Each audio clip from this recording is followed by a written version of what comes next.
Now that we're all here, let's get ready to head out. Ms. Lyra. I will lift the lockdown on the entrance to the confounding abyss. However, due to safety concerns, once you're through, we'll lock it down again from this side. You will need to establish temporary space rift nodes within the abyss ASAP. Miroria will try to maintain communication with you and provide feedback based on your real-time data. Is everyone ready?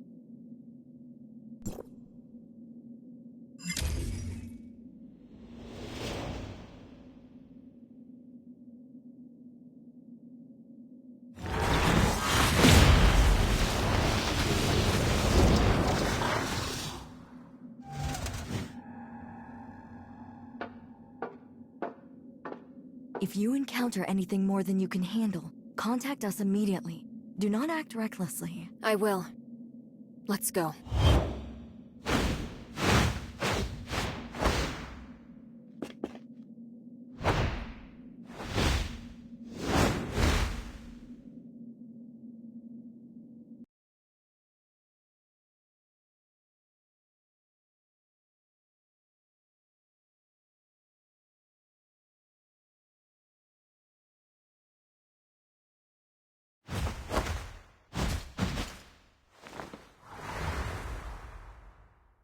It's so quiet here. Stay on your toes and keep moving.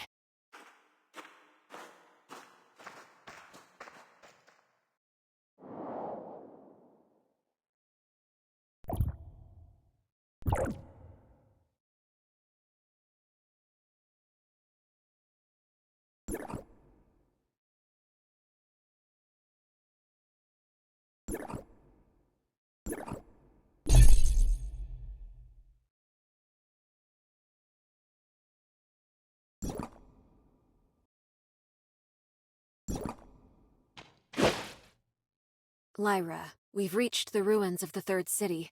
Nothing out of the ordinary so far. Roger that. Communication signal is stable. That's good news. The entrance to deeper levels lies within the ruins of the city. Lynn, locate the entrance as soon as you can and establish a space rift once you're inside. The squad's sensor will feed the environmental data to our technicians, and we'll give you the coordinates of a good location to set up a space rift. What should we do if our communication is down? We know nothing about what goes on inside the abyss, so trust your training. Right! That's a good answer. Thanks. We'll need to establish at least one temporary space rift for the follow-up operations. Time is of the essence. Let's move out.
Lyra, we've reached the entrance to the deeper levels. The squad's status is green across the board.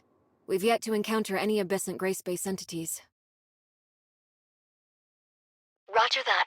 The deeper levels of the alien ruins are located just below. We haven't detected any abnormal spatial fluctuations. You may enter when ready. Has the confounding abyss devoured other regions of the city already? The third city was divided into the upper and lower cities. Where you are now is what used to be the upper city. As for the confounding abyss, it's like a ghost that suddenly appeared between the two areas. An existence that defies all logic. A scout drone once reached the bottom of the confounding abyss and sent back some images before its signal died. The lower city still exists, but it's beyond recognition, as is the terrain. Get ready. You are about to enter the heart of the confounding abyss. It only gets more dangerous inside. Communication with Miroria may be unreliable. Watch each other's backs, and be safe.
Lynn, Miroria has lost the squad's signal. How are things on your end?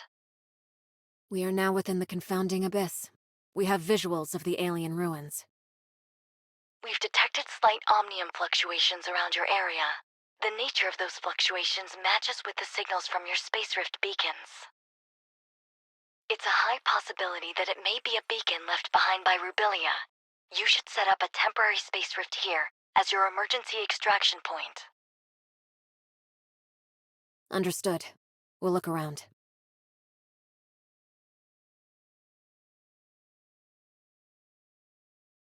Is that a space rift beacon left behind by Rubilia? Maybe we can try to reactivate it.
gray space entities are still a bit hostile. But at least they didn't attack me on sight. That means my gray space entity Crystamax implant is working. This is a video message from Rubelia. Overall, things are going smoothly. I did lose my supply backpack while scaling the cliff. All I have now is half an energy bar in my pocket. I wonder how long it can last me. I have long passed the point of no return. Maybe this is the end of the journey for me. Lynn, the doctor.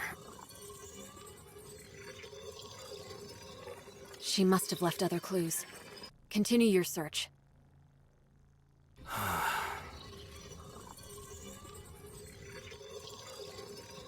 Lyra? Can you hear me?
Lynn, go ahead.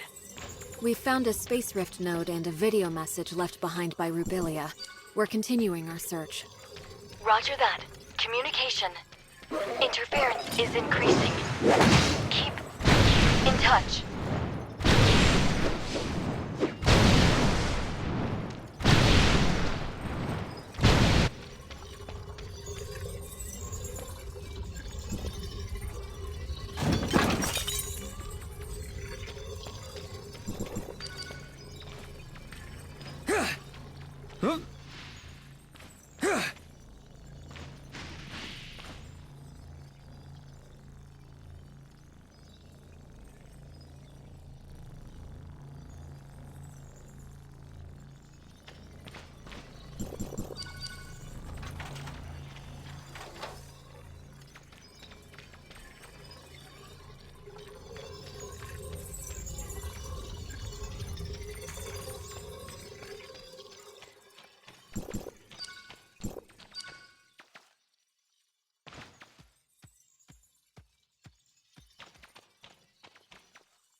eaten nor had any water for 3 days. However, dehydration is not affecting me much, and the feeling of thirst is declining. I think the Christomex implant is changing me. I can feel their special energy within the space that is slowly being absorbed by me. This feeling is becoming more and more tangible. I believe this special energy matter is what sustains the gray space entities. They are unlike us humans. They don't need to turn food into energy. Now, very few gray space entities take note of me, and they are no longer hostile at all. Maybe to them, I'm just a deformed gray space entity. I had a strange dream last night. I cannot recall the dream exactly, but I remember the voice I heard in the dream. I can still hear it even after I woke up. It's something deep, low, and slow. Not unlike the whale songs in the ocean. But I don't know whether it's in my head playing tricks on me, or is it something real? The Christomax implant may be affecting my central nervous system. I am slowly losing control of myself. I'm running out of time.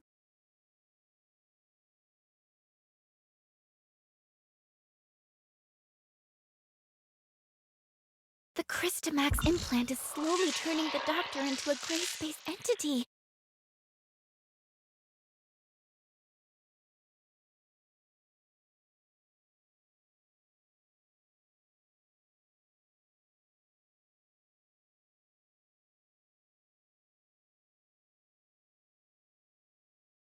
I hope she knew what she was doing.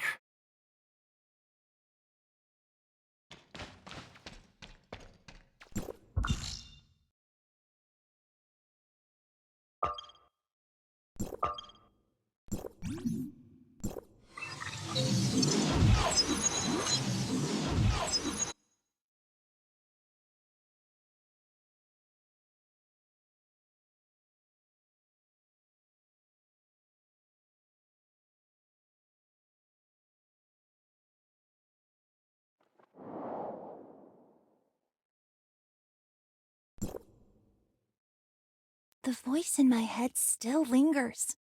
It's there, calling. I just can't answer it. I've tried to get close to that alien room, but every time I do, nearby gray space entities get restless, like they are able to sense an infiltrator, but can't figure out who it is. But I'm not sure how much camouflage my alteration gives me, so I'm hesitant to try to reach the ruins again. I need time to change into them. Lyra? Lyra? Communication is cut off.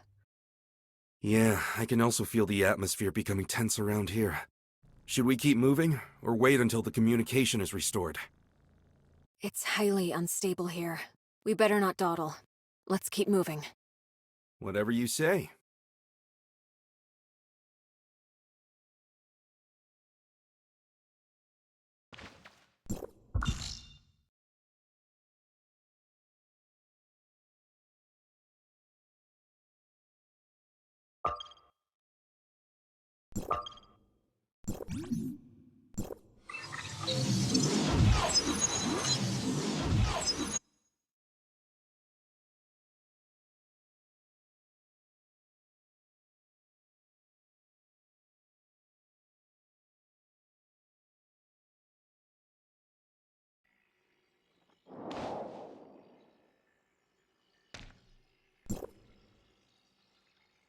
I tried to reach the gate to the ruins last night. Those horrific things surrounded me. They looked dumbfounded, but not hostile. I wonder If that means they've accepted me into them. The burning sensation caused by my implant is gone. Any sensations on my skin are becoming dull. My central nervous system is losing functionality, replaced by a kind of indescribable sensation. The voice in my head is becoming clear, but sharp, and I'm finding it hard to focus my mind on thinking. It's definitely not good news to me. Before the voice in my head completely devours me, what more can I do? Maybe it's time to open that gate. I have a feeling that the answer I seek lies behind that gate. There are no second chances for me now. I, Rubilia, a human, will embrace my own in there. Haranobu, Lynn, Ruby, I can only hope that I didn't disappoint you. Our objective must lie within. Lynn, do we just go in like this? You're scared? No. It just feels strange.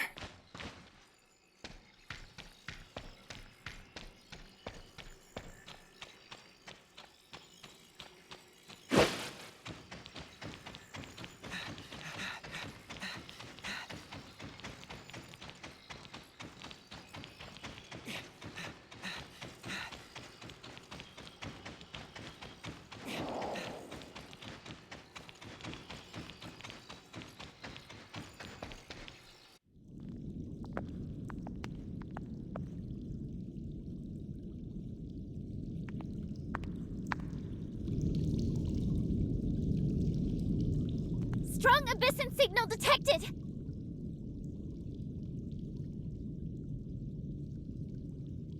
This enemy, is it Rubilia?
It's Rubilia's body.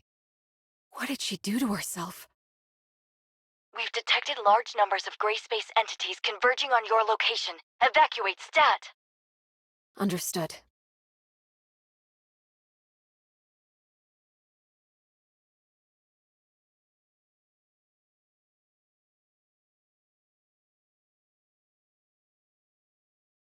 The capacity of the space rift is limited. We'll need to go through it in pairs. Tianlong, take her back. Yeah, be careful.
Are you hurt?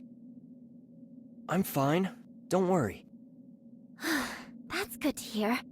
Lin and Tianlong were recalled to headquarters already. And we just received news that Ruby came too. Ruby's awake? Right. Miss Lin said Ruby waking up might have something to do with us rescuing Dr. Rubilia. We better check on her since you don't have anything to do at the moment.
I remember, in my dreams, there's a red eye in the sky. A red eye? The eye stared at us. I was so scared, so I ran away with Spark. I followed Spark and ran. But then Spark disappeared. I was all alone. Night fell and then... I don't remember what happened. All I remember is that it was dark and cold. Don't be afraid, Ruby. We're here with you. You're back, Executor. Miss Lin, how's Ruby? Lyra said that Ruby woke up from a nightmare, but before she did, she mumbled the name Innis. Inners? Innis was the name of the second city built by Meroria to house its increasing population. It's located northwest of Meroria and extends all the way from an underground cave to the bottom of the sea. But Ruby has never been to that underwater city. I don't know how she knew about it. Besides, Ruby is yet to be able to accurately debrief us on what she saw in her dream. She does not even remember ever mentioning the name Innes. I mean, she was just woken up and is not completely stable. I plan to let her rest for a few days. Let's go check on Rubilia first. She's in another lab, under Archon Larson's watch. Lynn, are you going away again? We'll be back soon. I promise.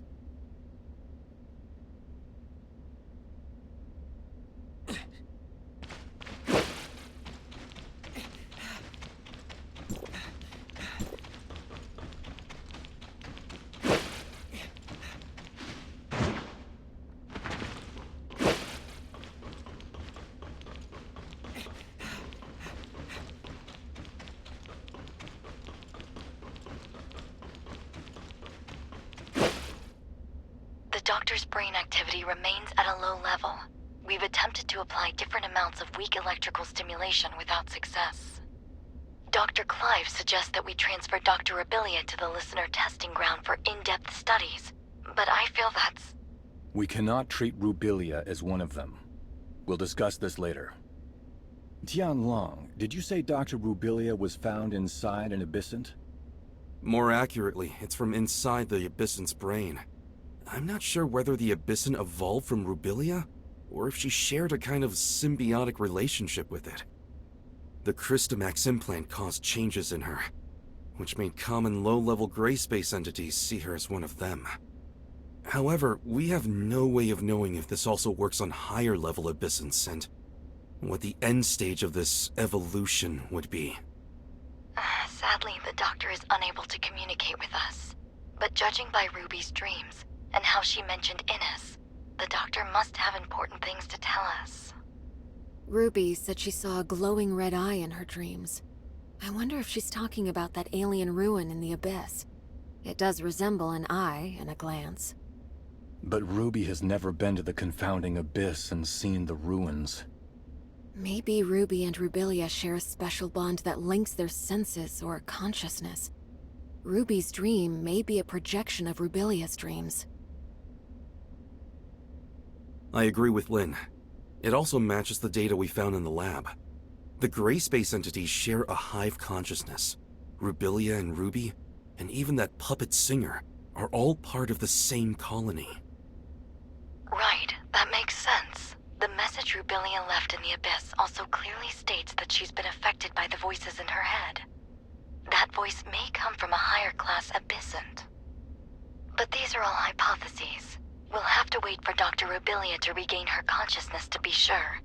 Before that, she could only relay information to us via her shared consciousness with Ruby.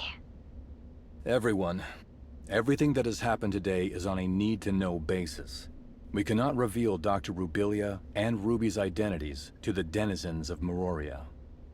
Lyra, you and Dr. Clive must find a way to wake Dr. Rubilia up ASAP. In the meantime, the facility must remain secure. And about Ruby. Lynn, you'll be responsible for her. Please take care of her. Yes, sir. As for Innes, we still don't know what Rubilia was trying to say. But if she has really become a part of Abyssant's hive consciousness, then she holds much information that is vital to us. I will have Innes's security level raised. Even though there is currently no gray space entity activity there, Meroria must still be prepared.